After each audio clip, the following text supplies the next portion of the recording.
Good morning to all student. Vijay classes में आपका हार्दिक स्वागत है। आज हम ओबीजी के एमसीक्यू सीरीज में आगे बढ़ने वाले हैं और कुछ इंपॉर्टेंट एमसीक्यू के बारे में डिस्कशन करने वाले हैं। तो प्लीज स्टूडेंट ध्यान से सुनिएगा ये वीडियो लेक्चर। और हाँ, अगर आपको ये वीडियो पसंद आए तो प्लीज लाइक कर दीजिएगा और मेरे चैनल को अभी तक आपने सब्सक्राइब नहीं किया तो प्लीज सब्सक्राइब जरूर कर लीजिएगा। चलिए स्टूडेंट, आज का पहला क्वेश्चन जो आपके स्क्रीन के सामने दिख रहा है वो देख लेते हैं। The onset of the menstruation is the called। क्या बोला जा रहा है? The onset of the menstruation is the called। देखते हैं ऑप्शन में क्या है। ओवेरियन साइकिल, एंड्रोपोज, मेनोपोज या फिर मिनार्च। अब क्वेश्चन को ध्यान से पढ़िए बच्चों, इसमें क्या लिखा हुआ है? क्या लिखा है बच्चों? The onset of the menstruation, जो मेंस्ट्रुएशन पीरियड स्टार्ट होता है उसको क्या बोला जाता है?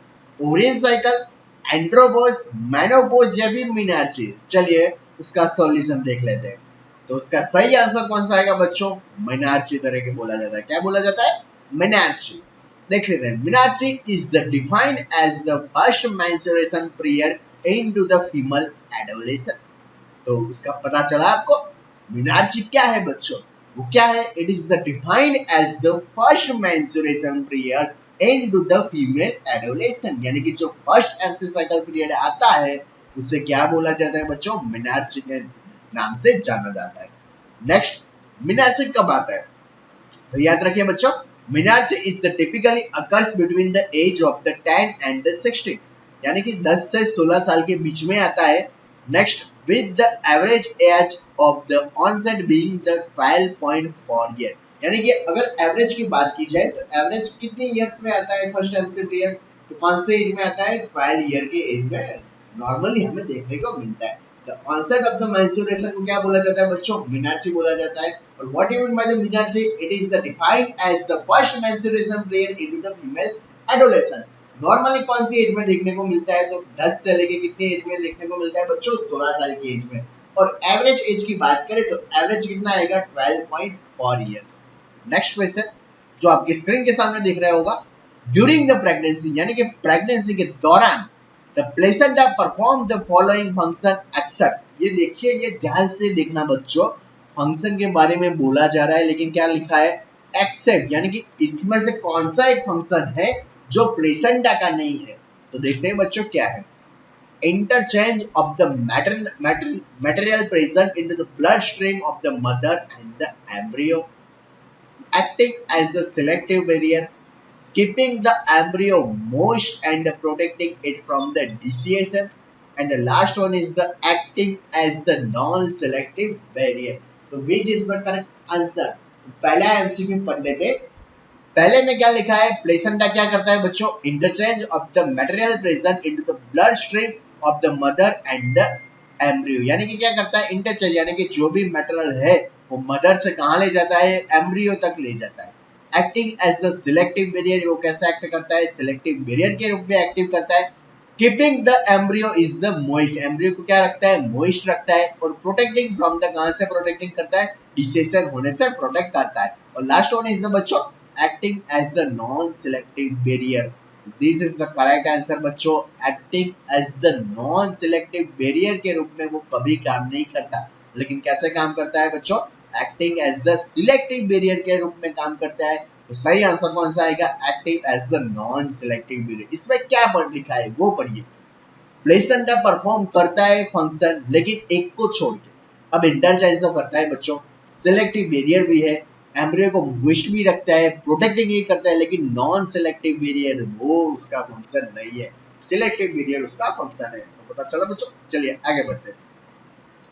अगला क्वेश्चन जो आपके स्क्रीन के सामने दिख रहा होगा, एक प्रेग्नेंट क्लाइंट है, एक प्रेग्नेंट महिला है, उसने पूछा है, आस्क द नर्स, यानी कि नर्स से पूछा है about the how the umbilical cord provide the circulation to the baby. Umbilical cord बच्चे को कैसे प्रोवाइड करती है? क्या बच्चे को प्रोवाइड करती है? Circulation. The nurse response that the umbilical code has. उसका आंसर नर्स कैसे देती है? उसका आंसर क्या देता है? तो देख लेते हैं इसका सही answer. one artery, two veins, one artery, one vein, two artery, two veins, या फिर 2 आर्टरीज एंड 1 वेन्स। पूछा क्या गया है, एमसीक्यू ध्यान से पढ़िए बच्चों। प्रेग्नेंट महिला है, वो नर्स से पूछ रही है कि अम्बिलिकल कोड जो होती है वो कैसे सर्कुलेशन प्रोवाइड करती है, किसको, बेबी को। तो नर्स रिस्पॉन्स कैसे करती है कि अम्बिलिकल कोड में क्या होता है। तो अम्बिलिकल कोड में बच्चों क्या होता है वो देख लेते हैं। आपको पता होना चाहिए अम्बिलिकल कोड में क्या होगा बच्चों, 2 आर्टरी एंड 1 वेन्स। ये क्वेश्चन आपके माइंड में फिट कर लीजिएगा कि अम्बिलिकल कोड में क्या प्रेजेंट होता है। तो याद रखना बच्चों, अम्बिलिकल कोड में क्या होता है, याद रखना बच्चों क्या होता है अम्बिलिकल कोड में। याद रखना अम्बिलिकल कोड में 2 आर्टरी और क्या होती है, 1 वेन होती है। क्या रखता है, 1 वेन और 2 आर्टरी होती है। ये क्वेश्चन बहुत एग्जाम में पूछा जाता है, बहुत बहुत। चलिए नेक्स्ट क्वेश्चन जो आपके स्क्रीन के सामने अब दिखाई दे रहा होगा, the outer most membrane of the placenta. चलिए प्लेसेंटा के बारे में पढ़ ही लेते हैं कि प्लेसेंटा क्या है। उसके आउटर मेम्ब्रेन यानी कि इनर मेम्ब्रेन भी पढ़ा लेता हूँ, आउटर भी पढ़ा लेता हूँ आपको। एमनियोन, कोरियन, यॉर्क सैक या फिर कॉटिलेडोन्स। क्या बोला जाता है उसे, कॉटिलेडोन्स। चलिए शुरू करते हैं। The placenta is the temporary organ। पहले तो माइंड में ये फिक्स कीजिए बच्चों, प्लेसेंटा क्या है। तो प्लेसेंटा क्या है बच्चों, placenta is the temporary organ यानी कि टेम्पररी ऑर्गन है। वो क्या करता है, that connects the growing baby to your uterus during the pregnancy। Placenta का मेन फंक्शन क्या है, it is the one type of the temporary organ. Temporary organ ही है, वो कनेक्ट कहाँ पर करता है, ग्रोइंग बेबी को यानी कि जो भी बेबी है उसको कहां पर कनेक्ट करता है, टू योर यूट्रस से। यानी कि यूट्रस से जो कनेक्ट करने का काम कौन करता है, प्लेसेंटा करता है। कौन करता है बच्चों, placenta. It attach the wall of your uterus यानी कि यूट्रस की वॉल में वो अटैच रहता है। यूजुअली कहां पर रहता है बच्चों, टॉप साइड में या फिर साइड में रहता है। ये ध्यान रखना, ये छोटी छोटी बात बहुत याद रखना। अगर आपको कोई पूछे कि प्लेसेंटा है क्या, तो बोल देने का placenta is the temporary organ है सर। और वो क्या कनेक्ट करता है, जो भी बेबी है उसको कहां पर कनेक्ट करता है, यूट्रस में। लेकिन कहां पर रहता है, तो it is the attach the wall of the uterus. Usually कहां पर रहेगा, टॉप साइड या फिर और साइड में। And act as a lifeline that the give यानी कि क्या देता है, न्यूट्रिएंट्स और ऑक्सीजन देता है किसको, to your baby through the umbilical code.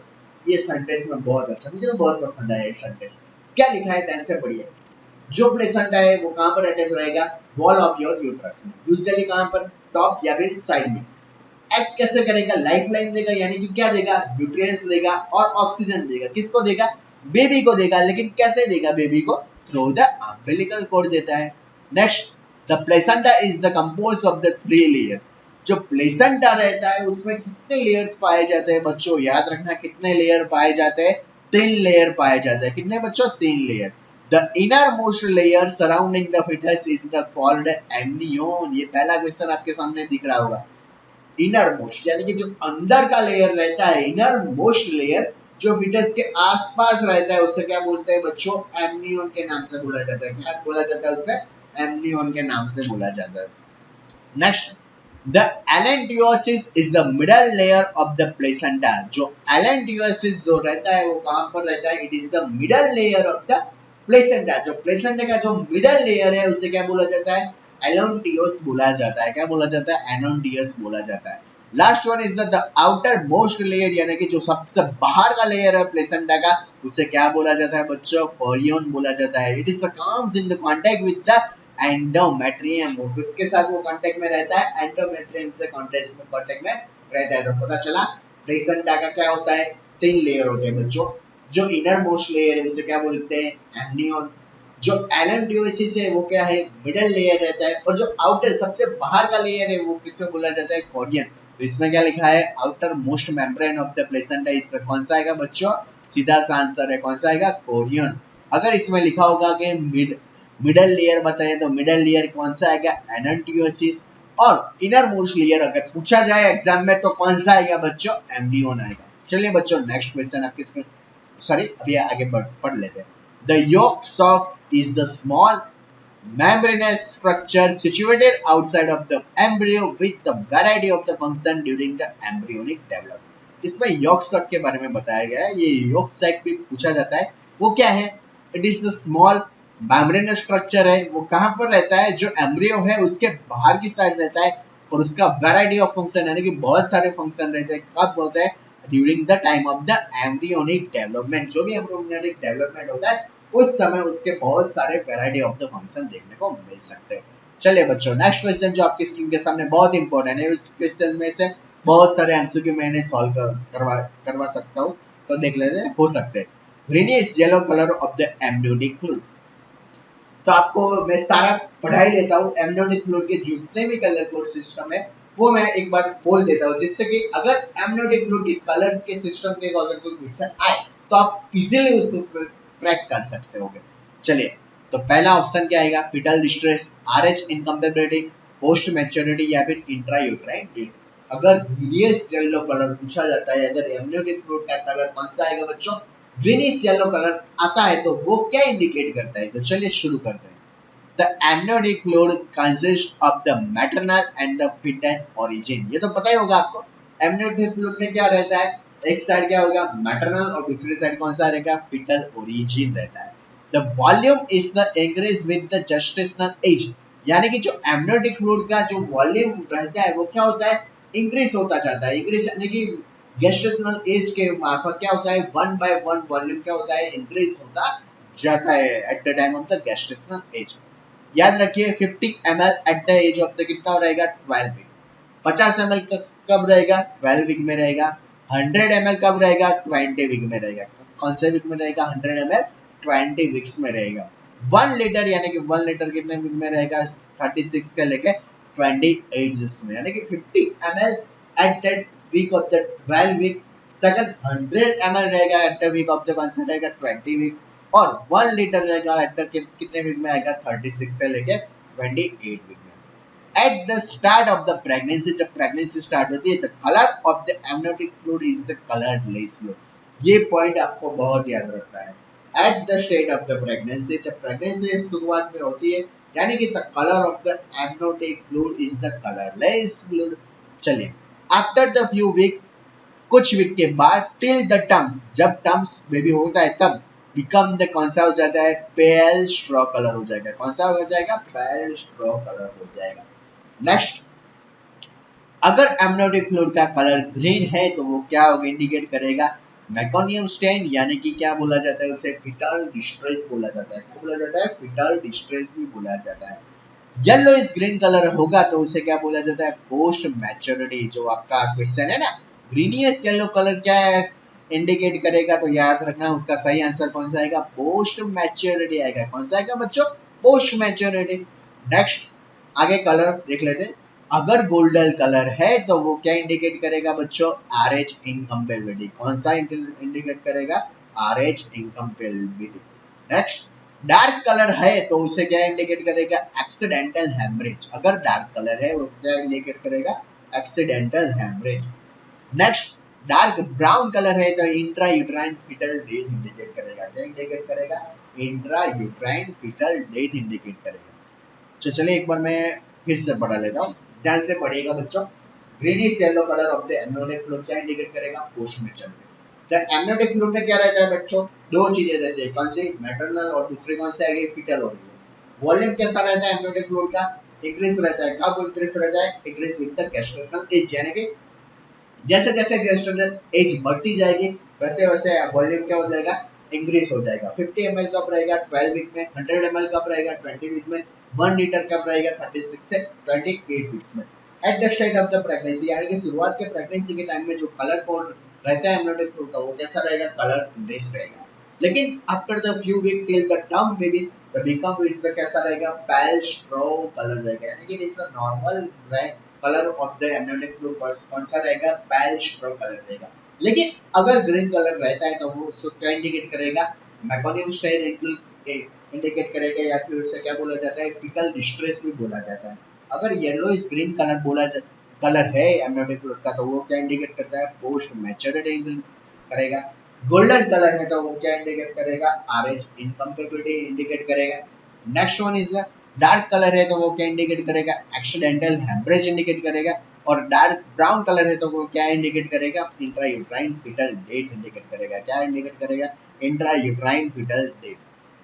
Next, colour of the amniotic fluid indicate the post maturity. तो याद रखना बच्चों, क्या पूछा जाता है एग्जाम में, colour of the amniotic fluid indicates the post maturity, यानी कि पोस्ट मैच्योरिटी इंडिकेट करेगा। तो कौन सा आएगा देख लेते हैं, ग्रीन, येलो, गोल्डन येलो या फिर ब्लड स्टेन, कौन सा आएगा, ग्रीन, येलो, गोल्डन येलो और फिर last one is the blood stain. तो आपको इसका आंसर पता होना चाहिए, colour of the amniotic fluid कौन सा आएगा, इंडिकेट्स द पोस्ट मैच्योरिटी। मैंने अभी पढ़ाया ना बच्चों, पोस्ट मैच्योरिटी का कौन सा आएगा बच्चों, येलो इज ग्रीन कलर। कौन सा आएगा, येलो इज ग्रीन कलर आएगा। कौन सा आएगा, येलो इज ग्रीन कलर। यानी कि इसमें से कौन सा आएगा पोस्ट मैच्योरिटी, तो येलो हमारा it is the right answer. कौन सा आएगा, येलो इज ग्रीन कलर। क्योंकि मैंने क्या पढ़ाया इसमें देख लीजिए फिर से, येलो इज ग्रीन कलर है, वो क्या आएगा, पोस्ट मैच्योरिटी इंडिकेट करेगा। कौन सा करेगा, पोस्ट मैच्योरिटी। चलिए next question, if the color code of the amniotic fluid is the green, it is the indicate the fetal distress, hypertension, post maturity और the last one is the कौन सा आएगा बच्चों, प्री मैच्योरिटी। तो which is the correct answer, अगर amniotic fluid का colour कौन सा आएगा, ग्रीन। अब ग्रीन है तो कौन सा आएगा बच्चों, देख लेते हैं। देखो मैंने पढ़ाया था, फिर से मैं एक बात बोल लेता हूँ क्योंकि ये बहुत इंपॉर्टेंट है बच्चों, क्योंकि ये जो एमनियोटिक फ्लूइड के कलर कोड है आपको सबको पता होना चाहिए कि कौन से कलर कोड में कौन सा आएगा, कौन सा नहीं आता। अगर एक बार आपने क्लियर कर दिया ना बच्चों, तो मैं गारंटी के साथ बोल सकता हूँ कि अगर आपको इसके रिलेटेड यानी कि जो भी एमनियोटिक फ्लूइड के कलर कोड के कोई आएगा क्वेश्चन, तो आप इजीली उसको सॉल्व कर पाओगे, तो उसका कोई आपको दिक्कत नहीं है। मेन चीज वही रहती है, क्योंकि अगर वो पता होगा तो आप इजीली क्या हो सकता है, आंसर भी दे सकते हो और उसका क्या होगा, कोई आपको पता भी नहीं चलेगा। तो फिर से, if the colour code of the amniotic fluid is the green, it is the indicate. Green colour क्या इंडिकेट करता है बच्चों, तो क्या इंडिकेट करता है, मैकोनियम स्ट्रेन यानी कि फीटल डिस्ट्रेस इंडिकेट करता है। क्या इंडिकेट करता है, फीटल डिस्ट्रेस यानी कि मेकोनियम स्ट्रेन डिक्रीज करता है। तो पता चला कि विच इज द करेक्ट आंसर। और दूसरा क्वेश्चन अगर एग्जाम में पूछा जाए कि 50 ml यानी कि 12 वीक में जो एमनियोटिक फ्लूइड है वो कितना रहता है, यानी कि वॉल्यूम कितना रहेगा, तो 12 वीक में तो बच्चों आपको पता होना चाहिए कितना रहेगा, 50 ml रहेगा। कितना रहेगा, 50 ml रहता है। अगर 20 वीक यानी कि 20 वीक में पूछा जाए तो कौन सा आएगा, 100 ml। ये सारी बातें आपको याद होनी चाहिए बच्चों, क्योंकि ये इजी क्वेश्चन आपको ऐसा लगता है कि ये क्वेश्चन बहुत ऐसे, लेकिन नहीं, क्योंकि ये क्वेश्चन आपको आंसर में फिर क्या हो जाता है, प्रॉब्लम हो जाता है। तो पता चला, colour of the amniotic fluid indicate the post maturity, वो तो पता चल गया। जो पोस्ट मैच्योरिटी है वो क्या आएगा, एक बार फिर से देख लेते हैं। Okay, colour of the amniotic fluid indicate the post maturity मैंने अभी पढ़ाया था, वो क्या आएगा, तो which is the correct answer. तो याद रखना कौन सा आएगा, option C, golden yellow colour. ये याद रखना, मैंने येलो लिखा है, माफ कर दीजिएगा। इसका आंसर कौन सा आएगा, गोल्डन येलो कलर आएगा। कौन सा आएगा, गोल्डन येलो। मैंने इसमें लिखा, ये याद रखना। देखिए ये रखा, एक minute.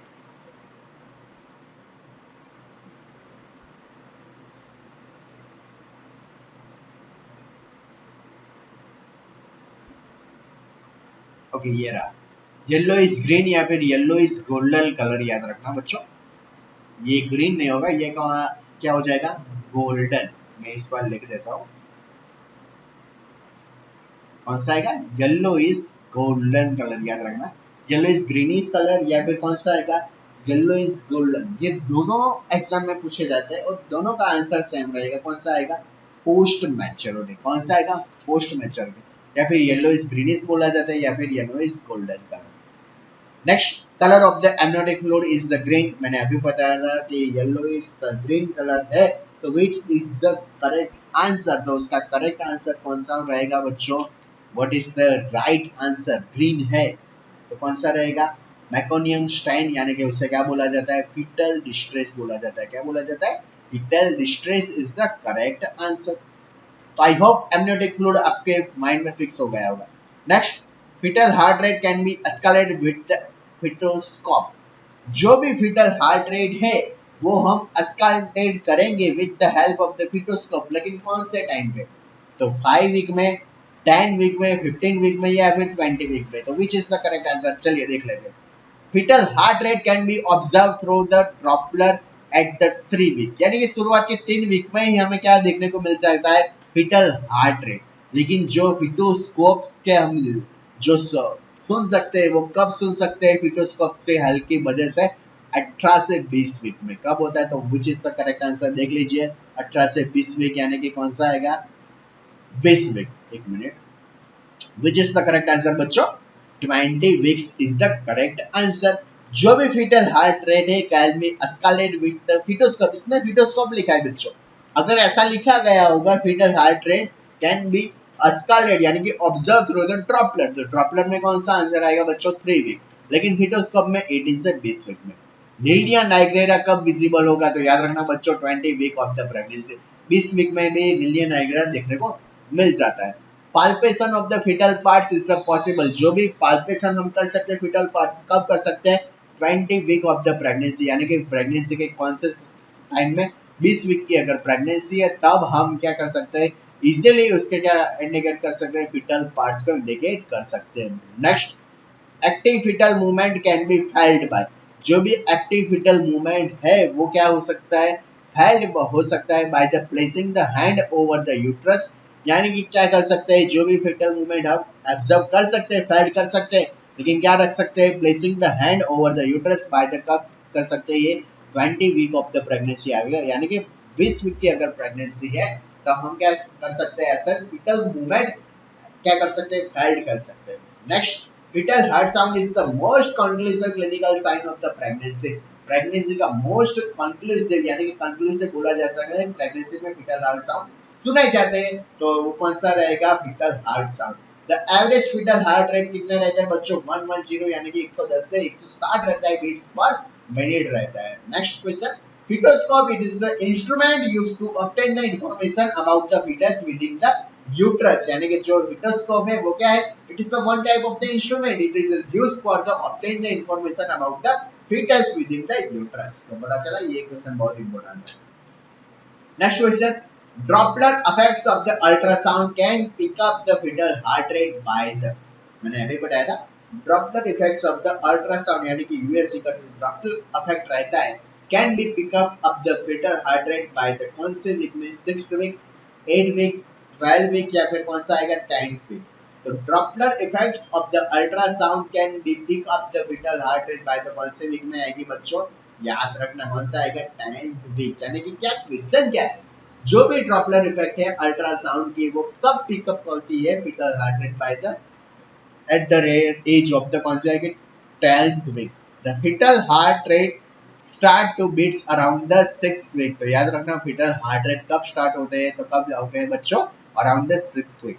Next, The reliable heart sound is the heard around the 10 week. जो reliable heart sound है वो कब सुनाई देता है बच्चों? याद रखना 10 week में। Fetal Doppler it is the ultrasound tool, जो fetal heart rate हो fetal Doppler है वो क्या है? Ultrasound tool है। Next, they are the easy to use the cheap instrument, easy instrument है और वो कैसा instrument है? cheap है। Explanation देख लेते हैं। The fetal heart develop from the splanchnic mesoderm layer, याद रखना बच्चों जो भी फीटल हार्ट है वो डेवलप कौन से स्ट्रक्चर से होता है? तो याद रखना बच्चों स्प्लैनेचिक मेसोडर्म से होता है।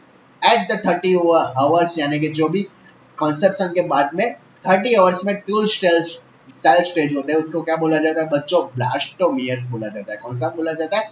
ब्लास्टोमियर। 40 to 50 आवर्स में क्या बोला जाता है? फोर सेल स्टेज बोला जाता है। कौन सा स्टेज बोला जाता है? फोर सेल स्टेज बोला जाता है। 30 आवर्स क्या बोला जाता है? Two cell stage. Blastomere 40 to 50 hours में कौन सा बोला जाता है? Four cell stage. Next, 72 hours में क्या बोला जाता है? 12 सेल स्टेज बोला जाता है। Morula enters into the uterine cavity, तब क्या होता है? मोरुला कहां पर एंटर हो जाती है? यूट्राइन कैविटी में।